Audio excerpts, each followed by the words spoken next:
They didn't vanish in the middle of the night. They didn't disappear during a storm. They left in broad daylight. And that is what makes this case unbearable. On the morning of October 8, 2009, the Jamison family did something millions of families do every year. They got into their truck. No panic call. No farewell message. No sign that this would be the last time anyone would ever see them alive. Bobby Jamison, Sherilynn Jamison, and their 6-year-old daughter, Madison. 3 people, 1 truck, 1 short drive, and then nothing. No bodies, no witnesses, no explanation that made sense. Only silence. The Jamison family disappearance is often described as mysterious, but that word is too gentle. This was not a clean disappearance. It was not poetic. It was not romantic. It was ugly, confusing, disturbing, and deeply wrong. Because when investigators finally found the Jamison truck, it looked as if the family had simply stepped out of reality. The Jamisons lived in Eufaula, Oklahoma. A quiet town. Not wealthy, not dangerous. The kind of place where people know each other's dogs and recognize trucks by the sound of the engine. Bobby Jamison was a contractor. A hard worker. Not a drifter. Not a criminal. Not the type of man who disappeared without reason. Sherilynn Jamison was more complex. Friends described her as deeply religious, spiritual, and increasingly paranoid. She believed in dark forces, curses, evil energies. She kept journals filled with strange writings. Some of them spoke about people wanting to harm her. Some mentioned demons. But here is the thing investigators would later struggle with. None of it was enough to explain what happened. Because families with internal conflict do not usually vanish into thin air. On that October morning, Bobby and Sherilynn told relatives they were going to look at a piece of land near Red Oak, Oklahoma. They wanted to buy property. A fresh start, something remote. They took Madison with them. They drove their white pickup truck south into a wooded, mountainous area known for isolation, wildlife, and unforgiving terrain. It was not unusual for people to go there. It was unusual to never come back. Days passed. Then a week. No calls, no messages, no activity on their phones or bank accounts. Finally, on October 15th, Bobby's father reported them missing. Search teams were deployed. What they found would haunt this case forever. The Jamison truck was located deep in the wilderness, off a dirt road, miles from the nearest town. The vehicle was locked.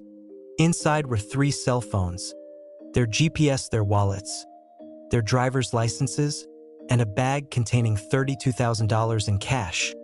Not hidden, not stolen, just sitting there. Who abandons a vehicle with that much money inside? Who leaves their phones behind? Who walks away into rugged wilderness with a 6-year-old child and never returns? There were no signs of a struggle, no blood, no damage to the truck, no footprints that led anywhere meaningful. It was as if the family had stepped out and vanished. Between seconds, search teams combed the area. Helicopters, dogs, volunteers. Nothing, no bodies, no clothing, no bones. The wilderness swallowed them whole, but then something darker emerged. Investigators began examining Sherilynn's journals. The writings were disturbing. She wrote about enemies, about spirits, about being watched. One passage mentioned a man named Larry, someone she believed was threatening her family. Another described fear so intense it bordered on terror. Yet no one named Larry could be conclusively identified. No restraining orders, no police reports. Only words on paper. Words that suggested fear, but not a plan to disappear. As months passed, the case grew colder. People began speculating. Some believed the family was murdered. Others believed they joined a cult. Some thought Bobby killed his family and himself. But every theory collapsed under scrutiny. No weapon was found. No crime scene existed. No evidence of violence appeared. And then there was Madison, 6 years old, a child, who could not survive long alone in that terrain. Yet no trace of her was ever found. Years went by. The Jamison family became another unsolved mystery. Another case people referenced but rarely understood, until November 2013. 4 years after the disappearance, hunters stumbled upon something in the woods. About 3 miles from where the truck had been found, human remains. 3 sets, scattered, decomposed beyond recognition.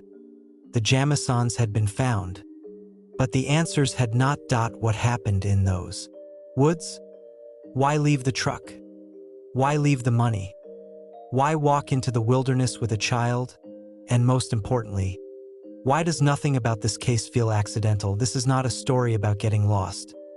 This is a story about fear, paranoia, belief, and decisions made under invisible pressure. And the deeper you go, the less human the explanations feel. That in the next part, we will examine the truck itself, every detail, every object left behind, and why investigators say the vehicle may be the most disturbing witness of all. The truck was not hidden. That was the first thing investigators noticed. It wasn't buried deep in a ravine. It wasn't pushed off a cliff. It wasn't burned or stripped. It was simply there, parked off a dirt road, surrounded by trees, as if the Jamison family had stepped out for a moment and never returned. This detail matters more than it seems, because criminals hide evidence. Panicked people leave chaos. But this truck suggested deliberate stillness. The location was remote, but not impossible to reach. Red Oak, Oklahoma, a rugged area of forested hills, narrow dirt roads, and thick undergrowth. Cell service was unreliable. Visibility dropped quickly once you stepped off the road. But people still went there to hunt, to explore land, to disappear for a weekend. The Jamisons' truck sat just far enough away from civilization to avoid casual discovery, but not far enough to suggest accident. It was parked, not crashed. The engine was off. The doors were locked. Signs of forced entry, and inside, everything that shouldn't have been left behind was. 3 cell phones lay inside the truck. Not smashed, not drained, not destroyed. They were simply inactive. Their GPS unit was still mounted. Wallets were present. Driver's licenses untouched. Credit cards unused. And then there was the cash. $32,000 in cash. Not hidden in the engine compartment. Not stuffed under seats. It sat in a bag, visible, almost casual. This single detail obliterated dozens of theories. People who flee do not leave money behind.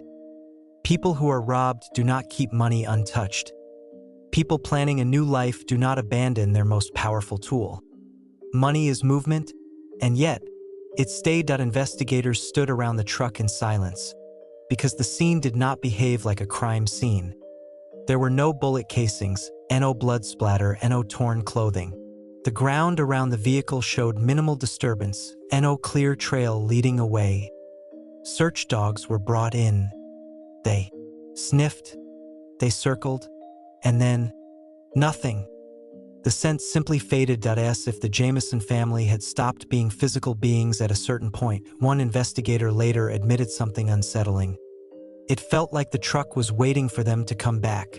That statement was never part of any official report, but it captured the feeling perfectly. The positioning of the truck raised immediate questions. Why park there? It wasn't the best viewpoint. It wasn't the most accessible land plot. It wasn't a natural stopping point. If Bobby Jamison was inspecting property, he could have driven further. If the family planned to hike, there were better entry points. This spot made sense only if they didn't plan to go far. Which leads to a disturbing implication. Whatever caused them to leave the truck was expected to be brief. Inside the cab, nothing appeared hurried. No half-eaten food. No spilled drinks. No thrown items. Madison's belongings were not scattered. This wasn't a family suddenly forced out. It looked like a calm exit. But calm doesn't explain abandonment. Investigators attempted to reconstruct the moment. Did Bobby turn off the engine himself? Did he lock the doors? Yes. Which means he expected to return. No one locks a truck in the wilderness. Unless they believe it matters. Unless they believe time still exists. Search teams expanded the radius. They combed miles of terrain. They searched ravines, creeks, dense brush. The terrain was unforgiving: sharp rocks, steep drops, thick foliage. A 6-year-old child could not survive long here without assistance. And yet, nothing was found: no bones, no shoes, no clothing scraps. Not even evidence of scavenging. It was as if nature itself had refused to participate. Then came the first fracture in the official narrative. Some searchers reported hearing dogs alert, then lose the trail abruptly.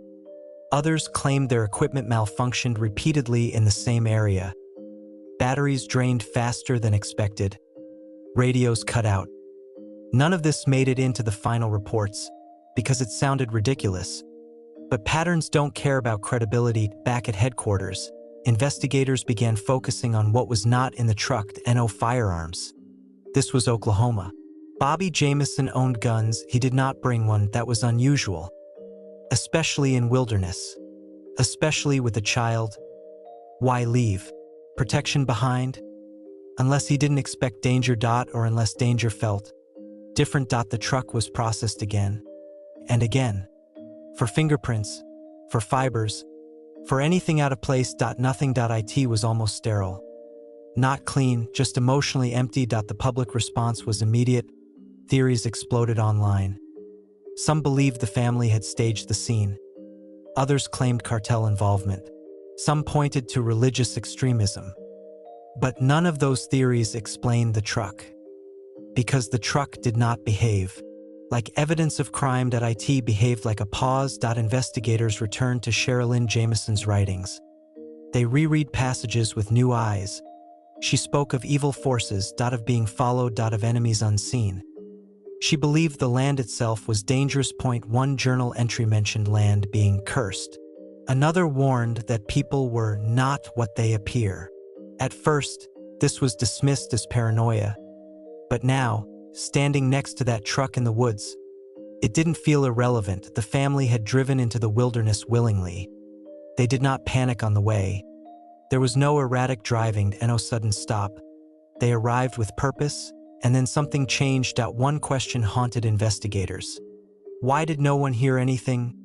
Gunshots would echo, screams would travel. Even animals would react. But the woods remained silent. Hunters passed through in the following. Dazed, no one noticed disturbance. No smell, no sign. Time worked against the truth. Weather erased subtle tracks. Rain washed away scent. Animals moved freely. Days became weeks. Weeks became months. The truck was eventually towed, and with it, the last physical certainty vanished. Years later, when the remains were finally found miles away, one detail would return investigators to the truck with dread. The bodies were not near it, which means the truck was not the end. It was the beginning. The Jamisons did not disappear at the truck. They left it, together, alive, walking, into something we still cannot name. In the next part, we will go deeper into Sherilynn Jamison's writings, the fear notes, the paranoia, and whether her mind was predicting something or responding to it. Before anyone ever found the truck, before search dogs lost the trail, before the wilderness swallowed the Jamison family whole, the story had already been written. Not in police reports, not in news articles. It was written in fragments, sentences that did not ask for help. They warned. Sherilynn Jamison did not keep a diary in the traditional sense. She did not write about daily routines. She did not document emotions the way most people do. Her journals were closer to surveillance logs, observations, threat assessments, predictions. She wrote as if something was already happening, even when nothing appeared to be wrong. Investigators initially dismissed the notebooks. They were uncomfortable, unstructured, erratic, too personal to be reliable. But when the family disappeared without explanation, the notebook stopped being strange and started being essential. Sherilynn wrote about fear, not vague anxiety, not sadness, fear with direction, fear aimed at people. She believed someone wanted to harm her family, She believed they were being watched. She believed that danger did not always announce itself. One passage described a man she called Larry. She claimed he had threatened them, that he wanted their land, that he intended violence. Investigators searched NO Larry with a credible connection could be identified, NO phone records, NO police reports, NO restraining orders. Larry existed only in writing, which led many to conclude he was imaginary. But imagination alone does not explain consistency, because Larry appeared more than once. With detail, with motive. Another entry spoke about evil energies attached to land. Sherilynn believed certain places were contaminated, spiritually dangerous. She believed these forces could influence people's behavior, change decisions, drive families apart. This belief matters because on the day they disappeared, the Jamisons were traveling to inspect land. Investigators began mapping her writings against real-world events. They noticed something disturbing. The writings intensified in the weeks before the disappearance. Language became sharper, more urgent, less symbolic. She wasn't describing feelings anymore. She was describing threats. One note described needing to protect Madison at all costs. Another mentioned that people like us don't survive if we ignore the signs. No explanation followed. No context. Just certainty. Friends were interviewed. Some said Sherilynn had become increasingly withdrawn, more suspicious, less trusting. She believed neighbors were hostile. She accused people of plotting against her. But no one described her as violent, and no one believed she would harm her child. In fact, she was described as fiercely protective, which complicates everything. Mental health experts later reviewed the writings. Some suggested paranoid delusions. Others were more cautious. They pointed out that paranoia does not automatically lead to disappearance. Most people with paranoid beliefs remain anchored to routine. They do not vanish into wilderness. They do not abandon money, phones, identity, unless something reinforces the fear. And Bobby Jamison complicates this further. He was not described as paranoid. He did not share Sherilynn's beliefs openly. Friends described him as grounded, practical, skeptical, which raises an uncomfortable question. Why did he go along with this? If Sherilynn was spiraling, why did Bobby agree to travel into remote wilderness with her and their child? Why bring cash? Why choose isolation? This was not a woman acting alone. This was a family decision. Some theorists believe Bobby was trying to stabilize the situation, that he believed moving or buying land would calm Sherilynn. That distance from perceived threats would restore peace. If so, the trip was meant as containment. A solution, not an escape. But fear does not respond to logic, and journals showed something else. Sherilynn believed threats were invisible, unavoidable, persistent. She believed leaving did not remove danger. It followed. One journal entry referenced them knowing where they were. Another warned that talking only makes it worse. Silence became protection. This may explain something crucial. Why there were no calls, no messages, no cries for help. If Sherilynn believed communication increased risk, she would avoid it. If Bobby believed calming her required cooperation, he would comply, and Madison would follow. There is no evidence Sherilynn planned suicide, no farewell notes, no statements of finality. Her writings were defensive, not hopeless. She wanted to survive. She wanted to protect, which makes the outcome even more disturbing. Some investigators believe the journals were misinterpreted, that they reflected stress, not psychosis. Financial pressure, family conflict, land disputes, fear expressed metaphorically. But metaphors do not abandon trucks. The most chilling possibility is this: Sherilynn's writings were not predicting danger. They were reacting to something real, something subtle, something not recorded, something that did not leave evidence. There were rumors, unverified, that the Jamisons had conflicts with people over land, that threats had been made informally, that not all intimidation arrives through official channels. None of this could be proven, But absence of evidence is not evidence of absence, especially in rural disputes. One investigator later admitted privately, "We don't know if she was paranoid or perceptive." That sentence never appeared in a report, but it haunted the case. The fear notes did not explain what happened, but they explained why nothing happened the way it should, why there was no panic, why there was no struggle, why leaving the truck felt calm. Because fear doesn't always scream. Sometimes it convinces you that walking quietly is safer. In the next part, we will examine the Jamison family dynamic itself, the conflict, the isolation, and the beliefs that may have turned fear into action. To understand why the Jamison family left their truck and walked into the wilderness, you have to understand what kind of family they were becoming. Not on the surface, but underneath. Because disappearances like this do not begin in forests. They begin in kitchens. In bedrooms. In silence between people who once trusted each other. From the outside, the Jamisons looked functional, married, employed parents. They were not drifters. They were not isolated from society. But something had shifted in the months before October 2009. And the shift was not sudden. It was erosive. Bobby Jamison had been involved in a bitter family dispute. He and his father were in conflict over property, legal arguments, financial pressure, resentment that did not resolve cleanly. This mattered because land disputes are not just financial, they are emotional. They fracture trust. They create enemies where there used to be family. And they feed paranoia when stress is already present. Sherilynn Jamison felt deeply wronged by Bobby's family. She believed they wanted to hurt them. She believed they wanted their land. She believed conflict was escalating behind the scenes. Some of these beliefs were grounded in reality. Others may not have been, but belief does not require confirmation to control behavior. Friends noticed changes. Sherilynn grew more withdrawn, more defensive. She distanced herself from relatives. She discouraged visits. She spoke about protecting Madison from bad people. But again, no one saw this as dangerous. Just tense. Just stressed. The Jamisons did something many families do under pressure.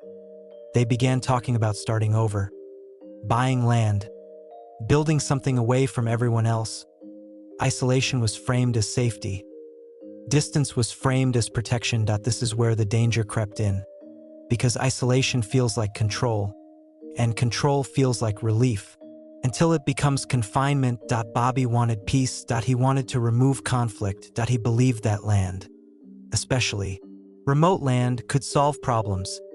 This belief is not uncommon, but it can become fatal when paired with fear. Sherilynn's beliefs intensified around this time. She believed people were capable of spiritual harm, that curses could be placed, that certain locations carried darkness. Ironically, she also believed that some land could protect you, that distance from people reduced danger. This contradiction did not bother her. Fear does not demand consistency. Madison existed inside this bubble, protected, loved, but increasingly isolated. She was homeschooled for periods, kept close, shielded. There was no abuse, but there was containment. When a family turns inward completely, logic changes, outside input becomes threat, advice becomes interference. Silence becomes safety. Investigators later reviewed witness statements. N01 reported shouting. N01 reported threats. N01 reported violence, which is exactly what made this case so difficult. There was no explosive event, just slow pressure. The day they left, there was no argument reported. No goodbye, no indication that this was final. They did not sell belongings. They did not shut down utilities. They did not empty bank accounts. They behaved like a family taking a short trip but the emotional context tells a different story. This was not a vacation. This was not curiosity. This was avoidance. When you believe danger is invisible, you don't run from it. You reposition. You relocate. You move without announcement. The Jamisons were not fleeing the law. They were fleeing perception, and perception is impossible to outrun. Some investigators believe the family planned to return. that they were simply surveying land, that nothing ominous was intended. But then why the cache? Why the isolation? Why the journals? Why the fear? Others believe this was the moment fear crossed a threshold, that something during that trip reinforced Sherilynn's beliefs, a sound, a sight, a misinterpreted interaction. Something small, something ordinary, something that felt enormous. Family dynamics matter here, because Bobby did not act alone. If he disagreed strongly, the trip would not have happened. If Sherilynn felt unsafe, she would not have gone without reassurance. They reached a fragile agreement. Point 1 built on compromise, and compromises made under fear are dangerous, because when fear escalates, the agreement collapses. Madison's presence changes everything.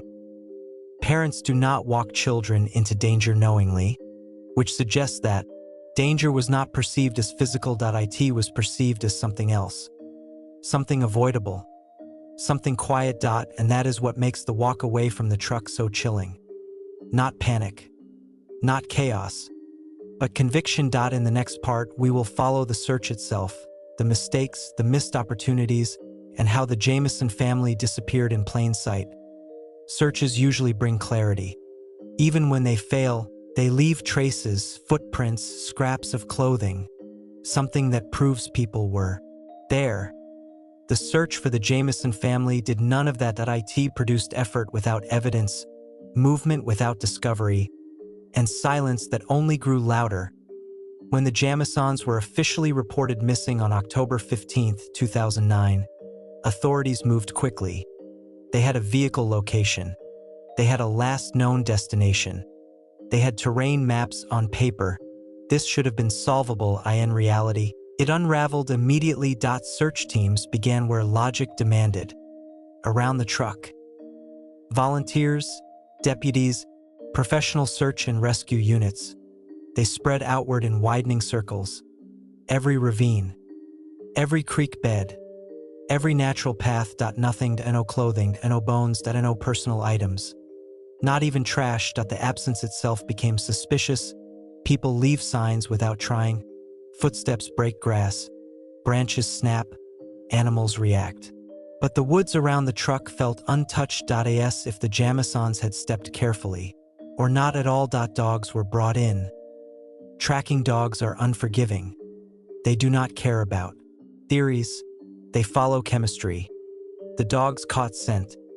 They moved away from the truck, and then, abruptly, the trail ended. Not faded. Not weakened. Stopped. As if the family had been lifted off the ground. Search leaders tried to explain this.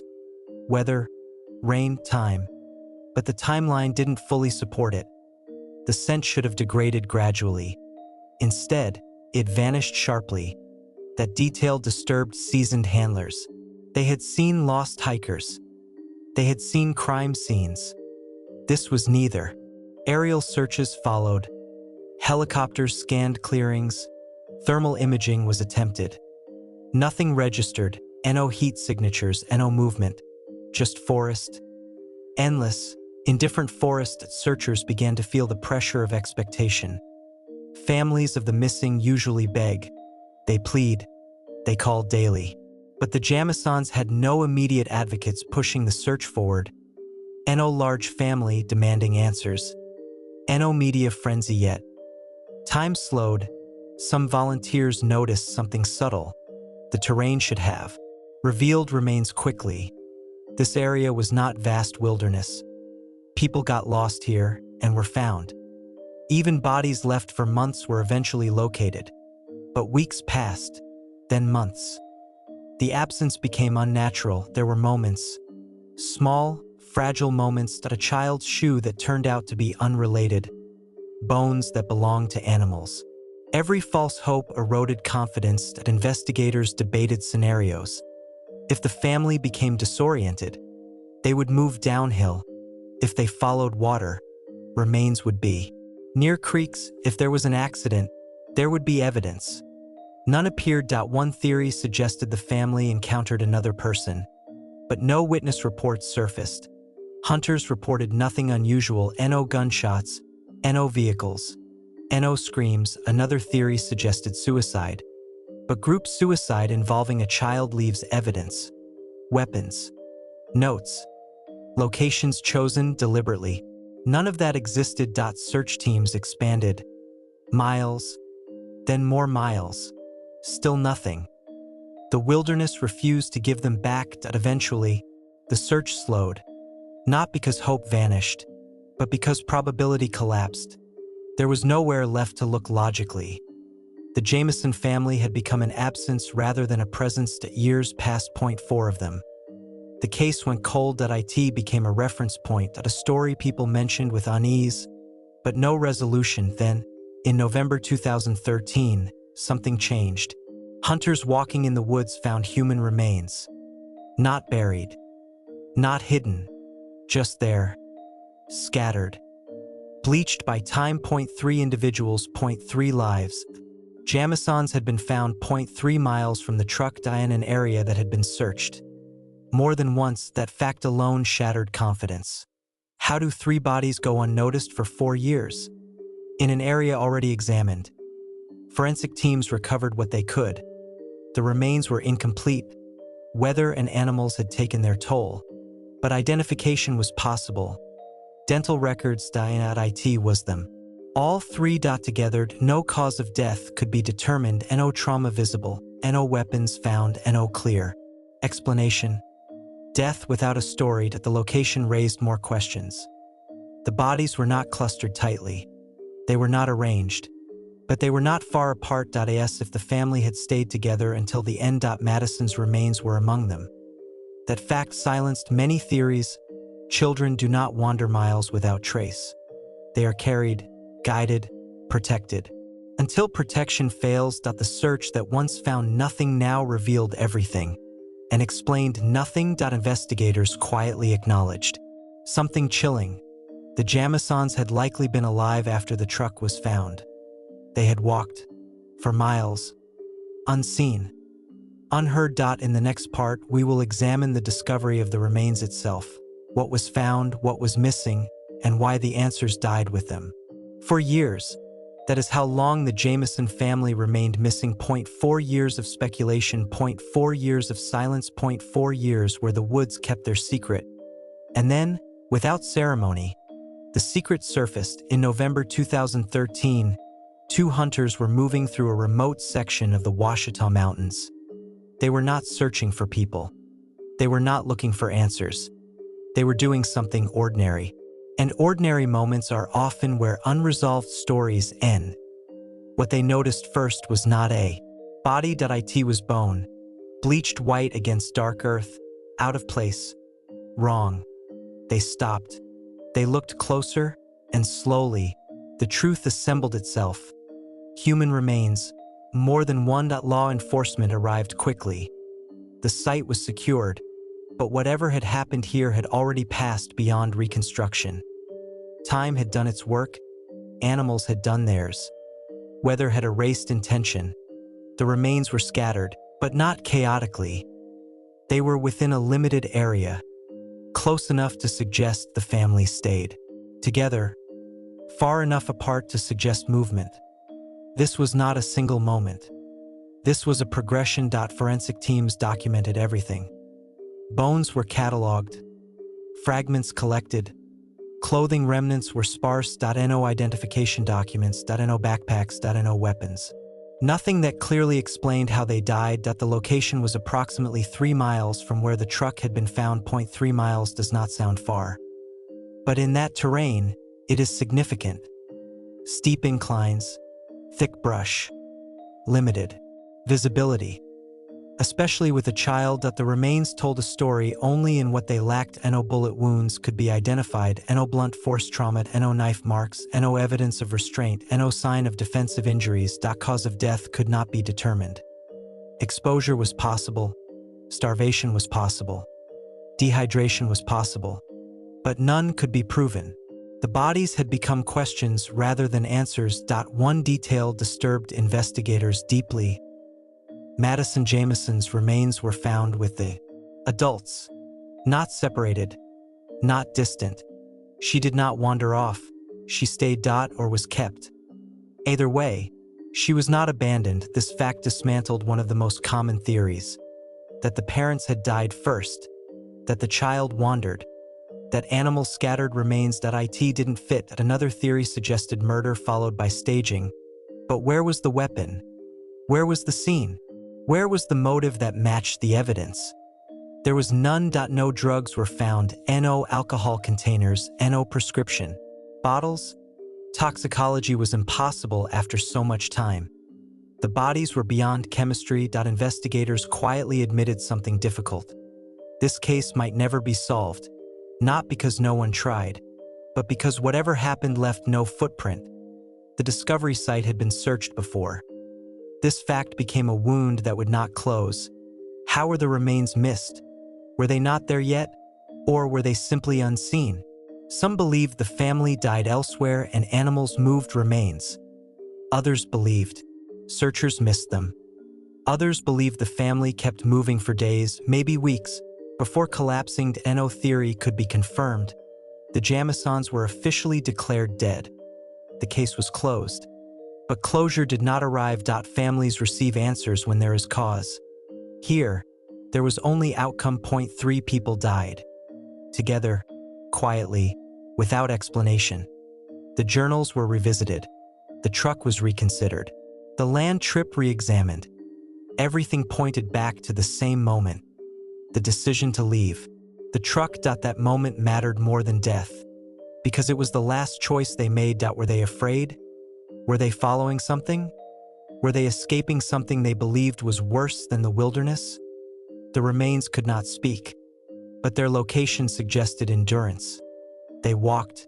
They stayed together. They did not separate. That alone suggests intent. Madison's presence makes one thing certain. This was not impulsive violence. Parents do not carry children into chaos without believing safety lies ahead. Even if that belief is wrong, the Jamison family did not panic. They persisted. Until persistence was no longer possible. In the next part, we will confront the unanswered questions, the gaps that refuse to close, and why every explanation fractures under scrutiny. Finding the Jamison family should have ended the mystery. It didn't. It deepened it.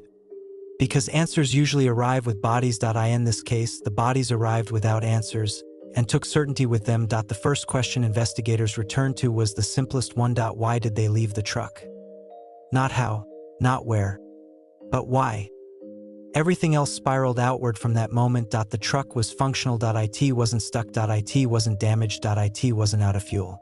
There was no mechanical reason to abandon it, which means the decision was psychological. A choice made in the mind. Then came the second question.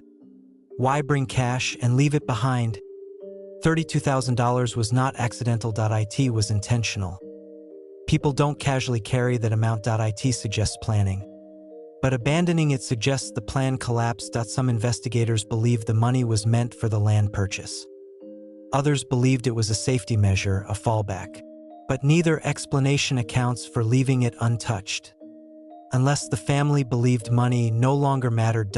Or believed returning was inevitable. The third question was the most painful. Why take Madison into the wilderness? 6 years old. No survival gear. No provisions. No shelter. This was not a survivalist family. This was not training. This was not preparation. Which means they believed danger was elsewhere. The fourth question involved time. How long did they survive after leaving the truck? The remains could not answer this. They could have died the same day. Or days later. Or weeks later. The lack of trauma suggested no immediate violence, which implies endurance, movement. Decision-making. That leads to another question. Where were they going?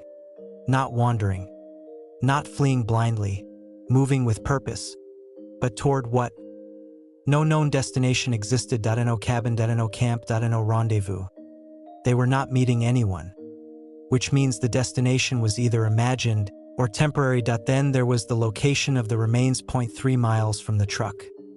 Not downhill. Not near water. Not along an obvious path. They did not follow survival logic, which suggests survival was not the priority. Avoidance was. Investigators revisited the journals again. They read them slower, more carefully. What they noticed this time was not paranoia. It was pattern. Sherilynn believed danger escalated when confronted, that remaining still was safer, that movement without confrontation was protection. In that framework, leaving the truck makes sense. The truck was visible, traceable, predictable. On a road. Walking into the forest removed predictability. It erased location. It broke lines of approach, but this belief only works if danger is human, which brings back the unresolved question of threats. Were there real people involved, or was the threat entirely perceived? Law enforcement never found evidence of an external attacker. No shell casings. No disturbed crime scene. No reports of suspicious individuals. But rural intimidation does not always leave paperwork, and fear does not require verification. Another question lingered. Why were the bodies found where they were?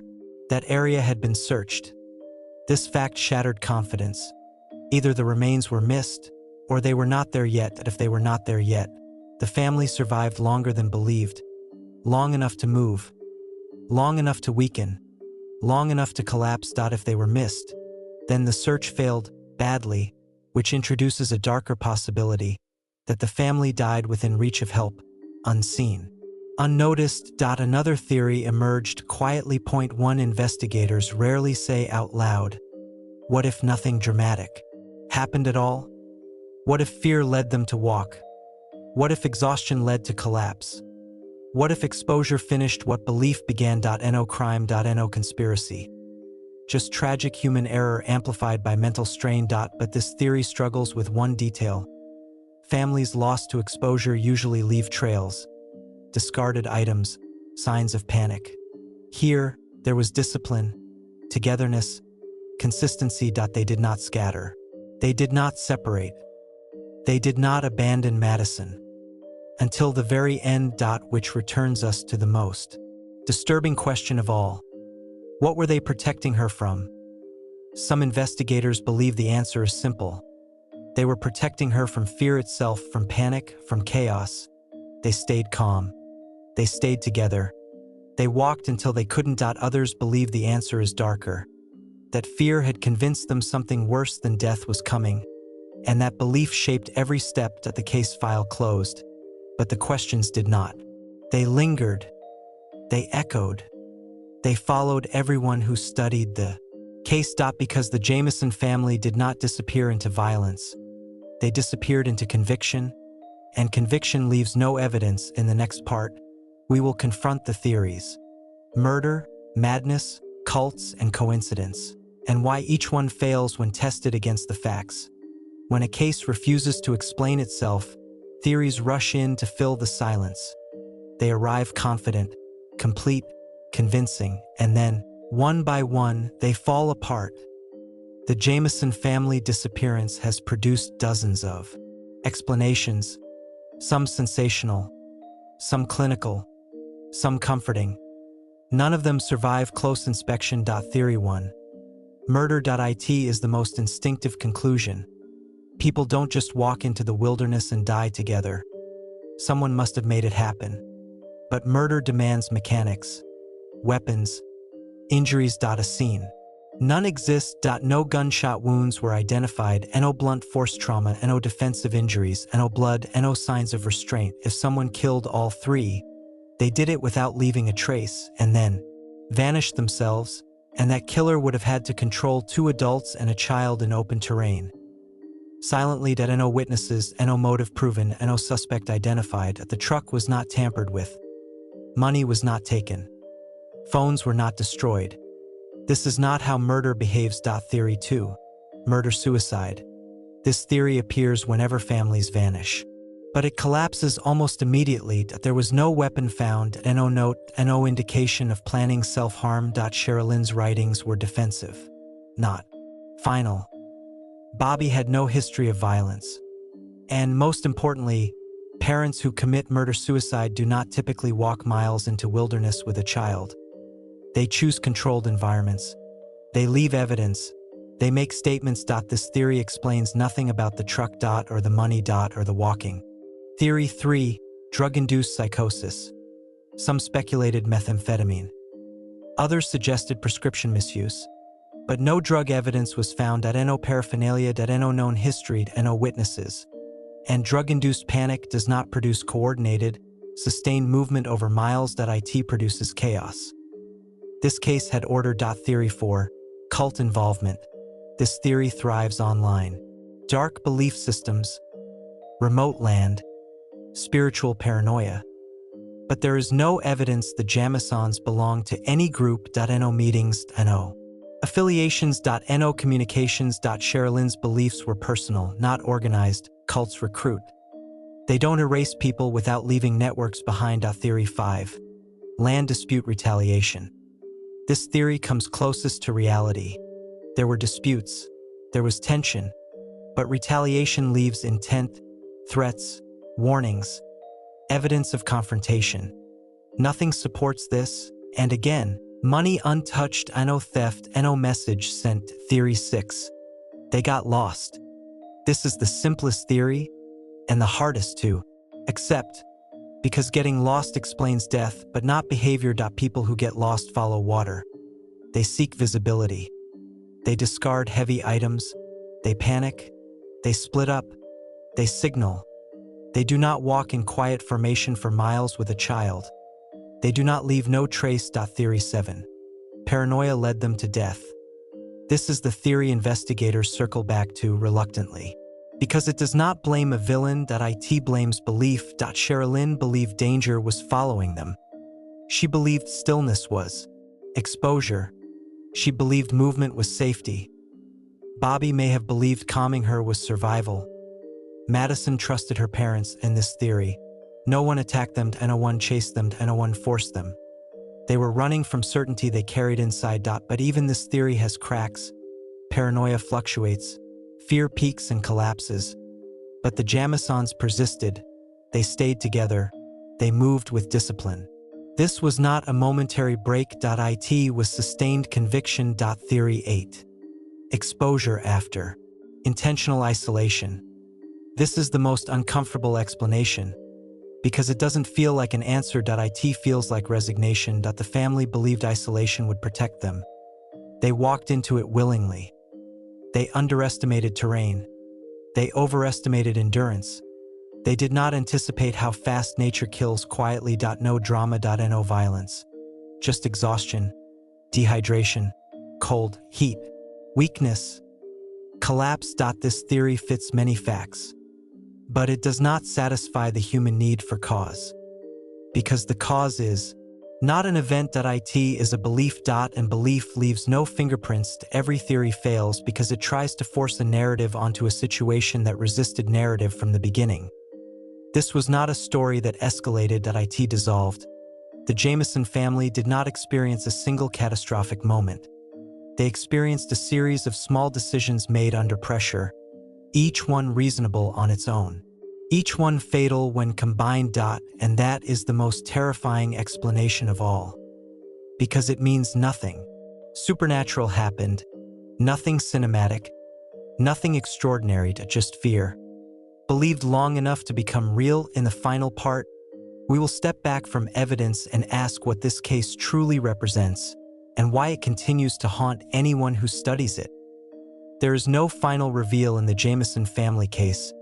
No confession, no arrest, no moment where everything makes sense.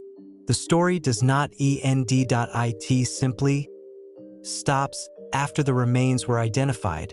The case file was closed.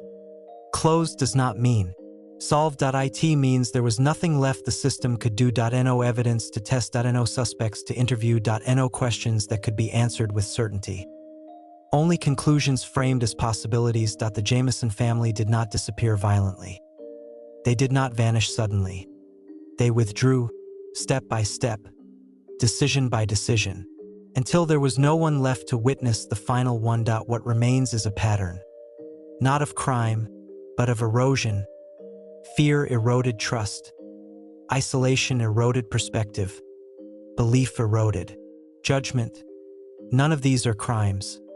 All of them are lethal. The wilderness did not kill the Jamisons immediately. It waited. It allowed them to walk. To choose. To continue. Until strength gave out. Nature does not chase. It outlasts. Madison Jamison changes everything. Because her presence removes malice from the narrative. Parents do not carry children into known danger. They carry them toward perceived safety. Even when they are wrong. That is the quiet horror of this case. Nothing external forced the family forward. Nothing stopped them from turning back. The road was still there. The truck still waited. The money still sat untouched. They believed something worse lay behind them. And belief is heavier than logic. Investigators will tell you this case is about paranoia. Psychologists will tell you it's about shared delusion. Search and rescue teams will tell you it's about terrain and time. All of them are partially right. None of them are complete. The Jamison family case endures because it refuses to become a lesson. There is no rule that would have saved them. No single decision that explains everything. Just a series of choices that made sense in the moment. That is why this story unsettles people. Because it doesn't ask, what went wrong? It asks, at what point would you have done the same? Would you have driven to the land? Would you have trusted your partner's fear? Would you have left the truck to avoid being seen? Would you have believed movement was safer than stillness? No one knows where the final moment occurred, and no one knows what the last conversation was. And no one knows if they understood what was happening as it happened. Only that they stayed together. Until the end. Years later, the truck is gone. The forest has grown. The money is meaningless. And the place where the family died looks like every other place. That may be the most disturbing detail of all. Because this was not a cursed location. It was not evil land. It was ordinary wilderness. And ordinary choices. The Jamison family did not disappear. They were lost slowly. And once you are lost slowly enough, no one notices until it is too late. This is why the silence never ended. Because nothing interrupted it.